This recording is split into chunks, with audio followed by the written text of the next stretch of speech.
தமிழ்நாட்டை சுரண்டி நல்லா வாழணும்னு நினைக்கிறது அரசியல். நீங்களே சொல்லுங்க, எது அரசியல்? எல்லாருக்கும் நல்லது நடக்கிறது தானே அரசியல். அதுதான் நம்ம அரசியலும். காட்சிக்கு திராவிடம், ஆட்சிக்கு திராவிட மாடல்னு தினம் தினம் மக்கள் பிரச்சனைகளை மடைமாற்றி மக்கள் விரோத ஆட்சியை மன்னராட்சி போன்று நடத்துற இவங்க, நமக்கு எதிராக இவங்க பண்ற செயல்கள் ஒன்னா ரெண்டாங்க. மாநாட்டில் ஆரம்பிச்சதுங்க. மாநாட்டில் ஆரம்பிச்சு அதுக்கப்புறமா நான் கலந்துக்கிட்ட அந்த புத்தக வெளியீட்டு விழா, நான் பறந்து போன அன்னைக்கு நம்மளுடைய 2ஆம் ஆண்டு துவக்க விழா அன்னைக்கெல்லாம் சிட்டிக்குள்ள எந்த ஹாலும் எந்த கல்யாண மண்டபம் கொடுத்துடக்கூடாதுன்னு அங்க போய் மகாபலிபுரத்தில் போய் அந்த ஃபங்க்ஷனை பண்றோம்.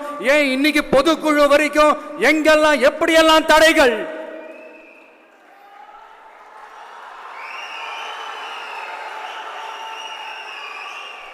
ஆனா அத்தனை தடைகளையும் தாண்டி நம்மளுடைய தோழர்கள் சந்திப்பு நிகழ்ச்சிகள், மக்கள் சந்திப்பு நிகழ்ச்சிகள் தொடர்ந்து நடந்துகிட்டு தான் இருக்கும். அது தொடர்ந்து நடக்கும்.